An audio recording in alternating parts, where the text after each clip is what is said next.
A história em sépia. Japão século XVI. A ascensão dos samurais.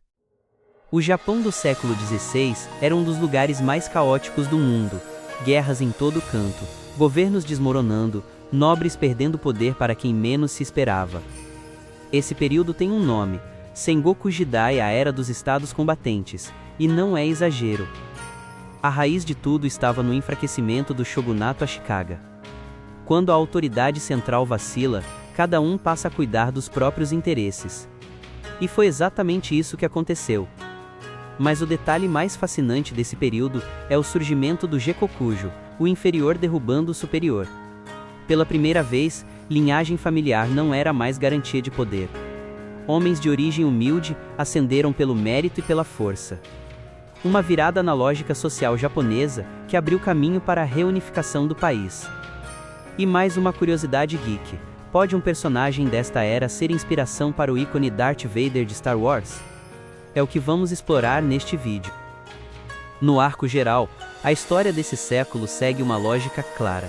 Começa com a fragmentação do shogunato Ashikaga, passa pelo período de guerras do Sengoku, onde o mérito militar abriu portas que a linhagem jamais abriria, e vai culminar na reunificação forçada do período Azuchi Momoyama, conduzida por Oda Nobunaga e Toyotomi Hideyoshi.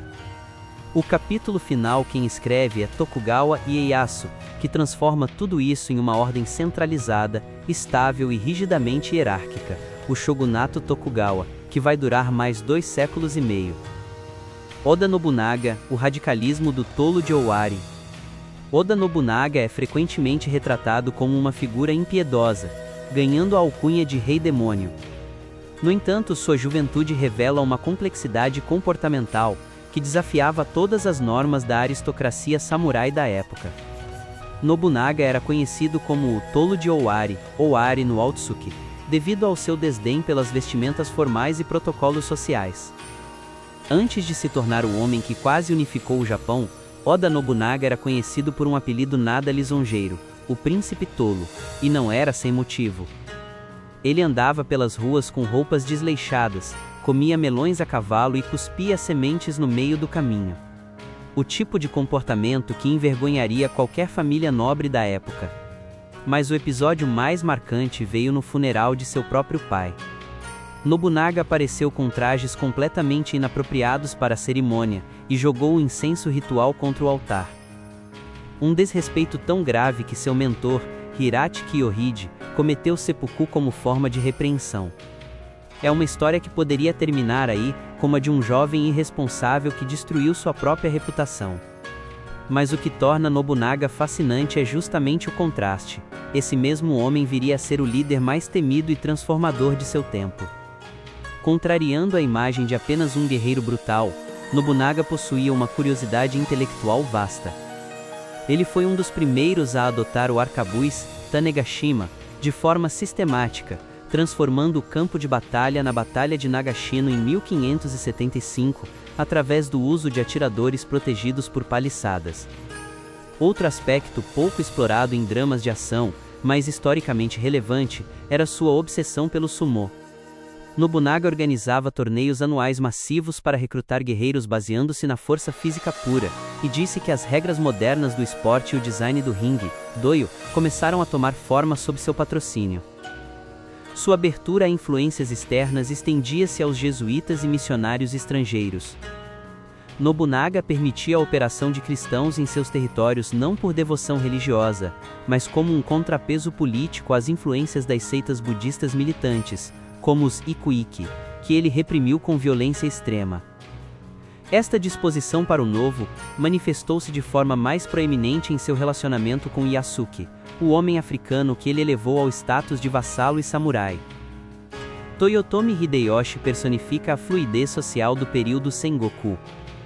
Nascido como um simples camponês e servindo inicialmente como carregador de sandálias de Nobunaga, ele utilizou sua inteligência e capacidade de negociação para ascender ao comando do país. Sua biografia é repleta de curiosidades que misturam humildade e uma posterior megalomania compensatória. Hideyoshi carregou a vida toda o apelido de Macaco, uma referência direta às suas feições físicas. Pelo que se sabe, ele nunca se incomodou muito com isso. Mas o que melhor define sua personalidade é uma excentricidade em particular. Numa época em que a cultura do chá pregava simplicidade e austeridade, Hideyoshi mandou construir uma sala de chá completamente revestida a ouro, paredes, teto, pilares e utensílios. Tudo dourado. E não era apenas decoração. A sala era portátil, viajava com ele nas campanhas militares e foi apresentada ao próprio imperador. Era uma declaração de poder tão alta quanto qualquer vitória em batalha.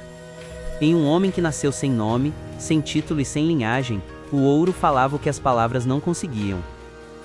Hideyoshi governou de forma oposta a Nobunaga.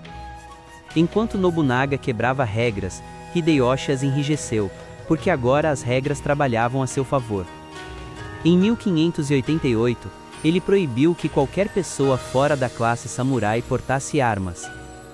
O homem que havia subido da condição de camponês a governante do Japão foi o mesmo que tornou esse caminho impossível para os outros. Uma ironia que diz muito sobre como o poder funciona. E quando o país estava finalmente unificado, restava um problema prático: o que fazer com milhares de samurais acostumados a guerrear? A resposta foi a invasão da Coreia. Mais do que ambição territorial, foi uma forma de exportar a violência para fora, e de enfraquecer clãs rivais que poderiam um dia ameaçá-lo. A campanha foi um desastre militar. Mas a lógica por trás dela era, no seu pensamento, bastante calculada. Tokugawa Ieyasu é frequentemente descrito como um unificador que esperou o pássaro cantar, em oposição a Nobunaga, mataria o pássaro, e Hideyoshi forçaria o pássaro a cantar. Ieyasu era um mestre da paciência e da administração, mas suas curiosidades pessoais revelam um homem profundamente preocupado com o controle e a ciência. Tokugawa Ieyasu tinha um hábito incomum para um homem de guerra: era obcecado com a própria saúde. Cultivava ervas medicinais, preparava seus próprios remédios e mantinha uma biblioteca de textos médicos chineses e coreanos. Desconfiava de médicos e preferia ele mesmo cuidar dos seus.